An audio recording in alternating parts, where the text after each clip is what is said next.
श्री कृष्ण कहते हैं, ऐसा सच जरूर बोलो जो कड़वा लगे, लेकिन ऐसा झूठ कभी मत बोलो जो सच लगे।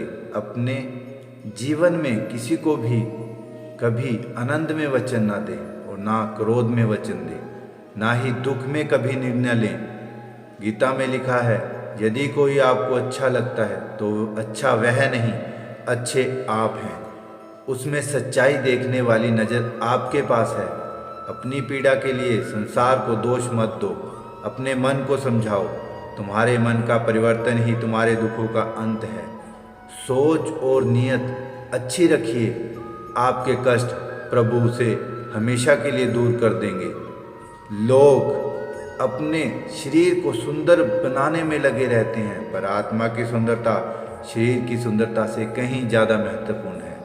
शरीर तो नश्वर है, मिट्टी है और मिट्टी में ही मिल जाता है, पर आत्मा अमर है। इसलिए आत्मा की सुंदरता पर ध्यान दो। बहुत विनम्रता रिश्तों को निभाने के लिए छल कपट से तो सिर्फ महाभारत रची जाती है। इंसान की सोच से बड़ी पहचान है, वरना दुनिया में एक नाम के कई इंसान हैं। उस इंसान का मंजिल से भटक जाना तय है जिसकी संगत में नकारात्मक लोग रहते हैं। समय एक सा नहीं रहता, आज दुख है तो कल सुख भी आएगा और सुख के बाद दुख भी आना स्वाभाविक है। आपको पूरे धैर्य और श्री कृष्ण के विश्वास पर अपना जीवन निर्वाह करना चाहिए। 5 चीज़ें अभी से छोड़ दीजिए। दूसरों को खुश करना, दूसरों से उम्मीद करना, अपने भूतकाल में ज़िंदगी जीना, अपने आप को किसी से कम आंकना और ज़्यादा सोचना, तभी आप सबसे बेहतर ज़िंदगी जी पाएंगे। आजकल किसी के गुनाह से ज़्यादा रूप रंगों को देखा जाता है। रूप रंग और कपड़े धुल के उतर जाते हैं, अगर जिसमें गुण है वह हमेशा साथ निभाएंगे। जो व्यक्ति किसी के चेहरे पर खुशी लाने की क्षमता हिम्मत रखता है, ईश्वर उसके चेहरे पर हंसी और खुशी कभी कम नहीं होने देते। धन कमाते हैं, घर में चीज़ें आती हैं। जब किसी का आशीर्वाद कमाते हैं तो धन के साथ खुशी, सेहत और प्यार भी आता है। धन से नहीं, मन से अमीर बनिए। मंदिरों में स्वर्ण कलश अवश्य लगी हैं, लेकिन नतमस्तक पत्थर की सीढ़ियों पर ही होना पड़ता है। भरोसा जीता जाता है मगर मांगा नहीं जाता। यह वह दौलत है जिसे पाया जाता है, कमाया नहीं जाता। अगर कोई मनुष्य हमारे साथ बुरा कर रहा है तो उसे करने दो, यह उसका कर्म है। समय उसके कर्म का फल उसे जरूर देगा, लेकिन हमें कभी भी किसी के साथ बुरा नहीं करना चाहिए, क्योंकि यही हमारा धर्म है। अगर आपकी समस्या एक जहाज की तरह बड़ी है तो भूले नहीं कि प्रभु कृपया सागर जितनी विशाल है। अहंकार में धन, वैभव और वंश तीनों चले जाएंगे। विश्वास ना हो तो रावण, कौरव और कंस को देख लो। भोजन की कीमत भूख के समय होती है, भूख के और भगवान की कीमत दुख के समय होती है। इसलिए अंधकार में छाया बुढ़ापा, बुढ़ापे में काया और अंतकाल में माया किसी के साथ नहीं देती। श्री कृष्ण कहते हैं, क्षमा दुनिया का बहुत ही कीमती शब्द है, लेकिन इस क्षमा का कब, कैसे और कहाँ इस्तेमाल करना चाहिए यह बहुत ही आवश्यक है। अगर आपसे कोई अपराध हो जाए तो तुरंत क्षमा मांगनी चाहिए। अगर आप क्षमा नहीं मांगेंगे तो इसमें आपकी ही हानि है, क्योंकि क्षमा ना मांगने से मन के अंदर अहंकार जागता है और अहंकार तो हमारी हानि ही करता है। दूसरा, अगर कोई अपराध करे तो आपसे क्षमा भी ना मांगे तो उसे क्षमा मत करिए, क्योंकि क्षमा अत्यंत अनमोल है और बिन मांगे किसी को क्षमा देना आवश्यक नहीं। तीसरा, यदि कोई आपके साथ अपराध करे तो अनुचित करे, बाद में क्षमा मांगे तो क्षमा कर दीजिए। इससे आपके भीतर की करुणा जागेगी, प्रेम बढ़ेगा, यह आपके लिए शुभ ही है। चौथा, अगर आप कोई अपराध कर दो तो क्षमा अवश्य मांगना, इससे आपको लाभ ही होगा, क्योंकि सामने वाला व्यक्ति आपको क्षमा करे या ना करे, आपके अंदर का अहंकार गिरता जाएगा और आपका मन अधिक निर्मल हो जाएगा।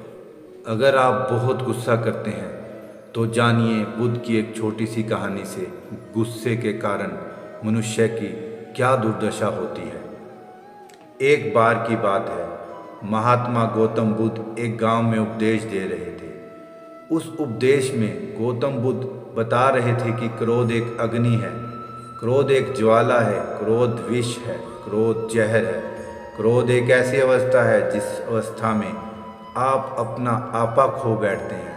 क्रोध करते वक्त क्रोधित व्यक्ति सामने वाले का नुकसान करना चाहता है, लेकिन दोस्तों यह कैसे संभव हो सकता है कि क्रोध आप करें और उस क्रोध की वजह से किसी दूसरे का नुकसान हो। यह कदापि नहीं हो सकता। हाँ, यह जरूर होगा कि उस क्रोध की वजह से आप जरूर परेशान होंगे, आपकी मानसिक स्थिति जरूर बिगड़ेगी, आपकी शारीरिक अवस्था जरूर खराब हो सकती है। गुस्से में आप कुछ ऐसा बोल या कर जाएंगे जिसकी वजह से आपकी इज्जत भी खराब हो जाएगी। क्रोध मानो इस तरह है कि आप खुद जहर पीना चाहते हैं और उस जहर का असर किसी दूसरे के शरीर में देखना चाहते हैं, लेकिन यह कैसे हो सकता है जब आप क्रोध रूपी जहर को खुद पी रहे हों और उसका असर तो आपके ऊपर ही होगा ना। जब महात्मा गौतम बुद्ध जी ने यह उपदेश दे रहे थे, उस दौरान उपदेश देते वक्त गांव के लोगों के एकत्रित हुई भीड़ में एक क्रोधी व्यक्ति बैठा हुआ था।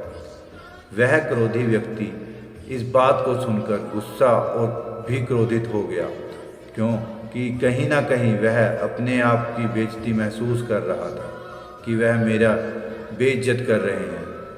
महात्मा गौतम बुद्ध जी की क्रोध की इस उपदेश को सुनते सुनते क्रोधित व्यक्ति इतना गुस्सा हो गया कि वह उस भीड़ से उठा और महात्मा गौतम बुद्ध जी के मुंह पर जाकर थूक दिया। गांव के लोग और शिष्यगण इस हरकत से भड़क उठे। उनका क्रोध इतना ज़्यादा था कि वे लोग उस क्रोधित व्यक्ति को मारने पर उतर जाए, लेकिन महात्मा गौतम बुद्ध जी ने लोगों को शांत कराया। उन्होंने बड़े ही शांत स्वर में उस क्रोधित व्यक्ति से पूछा, भाई क्या तुम और भी कुछ कहना और करना चाहते हो मेरे साथ? वह क्रोधित व्यक्ति बिना कुछ बोले वहाँ से चला गया। गांव के सारे लोग और शिष्यों ने पूछा कि हे भगवान, वह बुद्धिहीन आपके मुंह पर थूक कर चला गया और आप क्रोधित ही नहीं हुए, आपको गुस्सा नहीं आया, भला ये कैसे हो सकता है? महात्मा गौतम बुद्ध जी ने कहा, क्रोध अग्नि और ज्वालामुखी की तरह होता है, इसकी चपेट में आने से केवल अनर्थ ही होगा। उसने अनर्थ अर्थात गलत कार्य किया। अगर उसी की तरह मैं भी क्रोधित हो जाऊं तो मैं भी अनर्थ अर्थात गलत कार्य कर देता। वह व्यक्ति हो सकता है किसी परेशानी में रहा हो, किसी बात को लेकर परेशान रहा हो, जिसकी वजह से वह यह गलत कार्य किया हो। गांव के सारे लोग महात्मा गौतम बुद्ध जी की इस बात को भली भांति समझ गए और अपने गुस्से को शांत कर लिया। फिर अगले दिन महात्मा गौतम बुद्ध जी दूसरे गांव में अपने उपदेश दे रहे थे। उसी दौरान वह गुस्सेला व्यक्ति महात्मा गौतम बुद्ध जी के चरणों में गिर कर रोने लगा और उसने कहा, हे महात्मा, अभी मेरा गुस्सा शांत हो गया है। मैंने कल जो अनर्थ का कार्य किया था उसकी वजह से मैं बहुत पछता रहा हूँ। मेरे जीवन में पहली बार ऐसा हुआ कि मैं किसी पर गुस्साया और वह व्यक्ति कुछ नहीं बोला और नाराज़ भी नहीं हुआ, जबकि जो हरकत मैंने किया उस हरकत पर तो कोई भी मुझे मारने के लिए दौड़ता।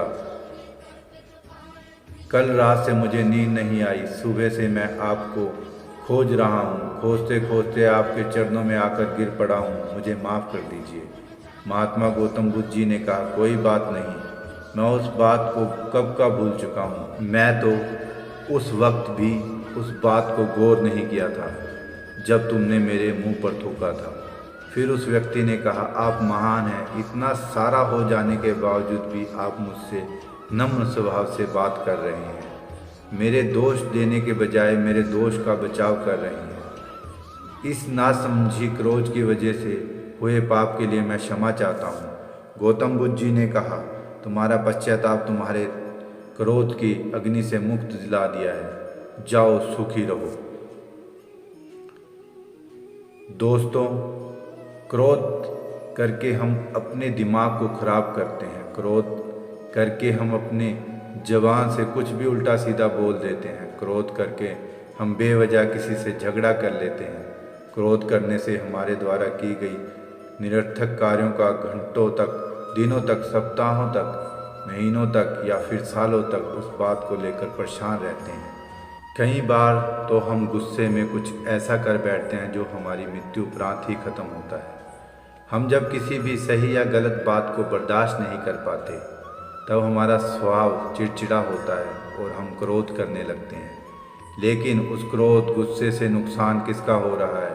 अगर आप किसी बात से या किसी को कुछ कहने से गुस्साते हैं तो हम कहीं ना कहीं अपना ही नुकसान कर बैठते हैं। उस गुस्से की वजह से सामने वाला व्यक्ति जो आपको कुछ कह कर या सुनकर, जिसकी वजह से आप चिड़चिड़ा कर क्रोधित हुए हैं, वह तो चुपचाप चला गया, उसे जो करना था वह कर लिया। लेकिन आप क्या कर रहे हैं? आप तो क्रोधित होकर खुद का नुकसान ही कर रहे हैं, मानसिक रूप से या फिर शारीरिक रूप से।